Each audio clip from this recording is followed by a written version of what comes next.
ļoti briesmīgi. Brauc un riteņa vairāk nav. Nu, slikti.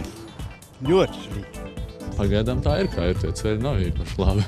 Man liekas, ka vispār ceļu Latvijā nav. Tikko atzīta mašīna no Vācijas. Un tur viņa braukājas 11 gadus, viņai nav nevainas, tad tu pabraukā 3 mēnešus un viņa ir pa galam. Remontēt vajag mazliet citādāk. Vai mazliet rekonstruēt tā mazu pa mazam visus ceļus. Uz Plaskavas šosejas diezgan daudz ir bedres, kas parādās. Ādažos, tieši centrs, kur tur vienkārši drausmīgs posms. Kad, teiksim, brauc no Kauguriem līdz Tukumam, tur tas viens posms, kad tikko sāk. Tad tur ir. Pa Jelgavu braukājot. Tur ir tā, ka vienkārši beigās, mašīnas ritošā daļa tur būs ātri vien pa galam. Es jau mugurkaulu esmu sabeidzis pa tiem ceļiem braukot. Es domāju, ka tā jau nav vairs, teiksim, braukšanas problēma vai veselības problēma pārvēršas. Izrādās, jaunizbūvēta ceļa garantijas laiks Latvijā ir tikai nedaudz lielāks kā tosterim – 3 gadi. Lai gan vēlamais kalpošanas laiks līdz pirmajam remontam ir 10 līdz 12 gadu.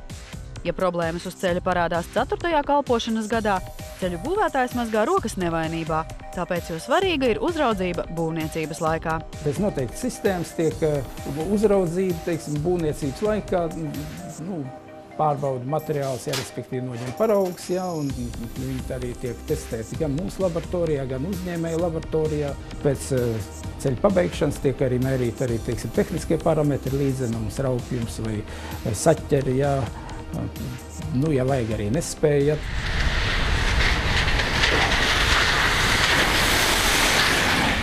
Nekas no tā nav līdzējis ar Liepājas šosejas posmu pie Grobiņas. Jaunais ceļš izturējis tikai 6 gadus, un šopavasar lieta nonākusi līdz ceļu laboratorijai. Tagad jāsagaida visi materiāli testēšanas rezultāti un tad jāsaliek kopā. Protams, tur ir gan saistvielas, bitumena problēmas ir, gan arī asfalta sastāvu projektēšanas problēma ir bijusi, acīm redzot. Bet tas ceļš ir nokalpojis, laikam 6 gadus jau tuvu pie tā. Tad viņš ir kā garantijas termiņš ir pāri, bet viņš jau kārā. Bet līdz tiem 10-12 gadiem arī viņš nav aizvilcis līdz pirmajai remontam. Tā kā problēma ir jātur. Pēc analīžu rezultātiem būs skaidrs, kāpēc ceļš tik ātri prasās pēc jauna remonta. Tikmēr zinātniekiem gaidīšana un cīnīšanās ar sekām nav neprātā. Rīgas Tehniskās universitātes zinātnieki pēc Latvijas valsts ceļu pasūtījuma eksperimentē ar asfalta sastāviem, strādājot ar vietējiem izejmateriāliem – dolomītu, drupinātu granti, kā arī karjeru atkritumiem un tērauda sārņiem.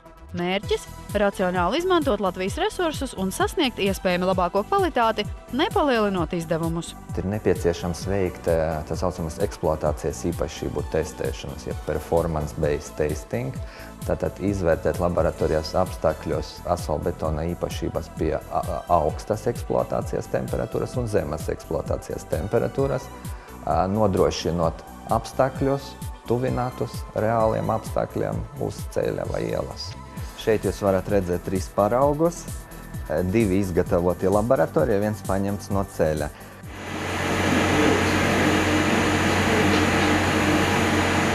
Paraugs ar minerālu materiālo zemāku kvalitāti izturē 2000 gājienus, savukārt paraugs ar kvalitatīvu minerālu materiālu izturē 10 reizes lielāku slogošanas ciklu skaitu, 20 000 ciklus. Vēl viens pētījuma virziens – tā dēvētie siltie asfalti. Tradicionālā asfalta ražošanas un ieklāšanas temperatūra ir aptuveni 150 grādu. Izmantojot šīs jaunās tehnoloģijas, kas mūsu gadījumā ir vaska piedevas, tad ir iespējams temperatūru samazināt līdz vismaz 120 grādiem, varbūt pat zemāk. Samazinot par 20 līdz 30 grādiem, pat iespējams par 50 grādiem iespējams ļoti būtiski samazināt šo izmešu daudzumu atmosfērā. Tādas ir tās modernās pasaules prasības, lai tā ražošana kļūtu arvien ekoloģiskāka.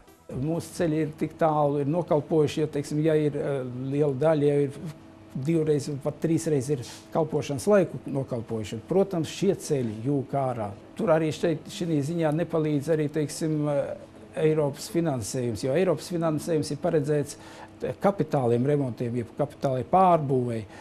Tie līdzekļi netiek piešķirti šiem uzturēšanas remontiem.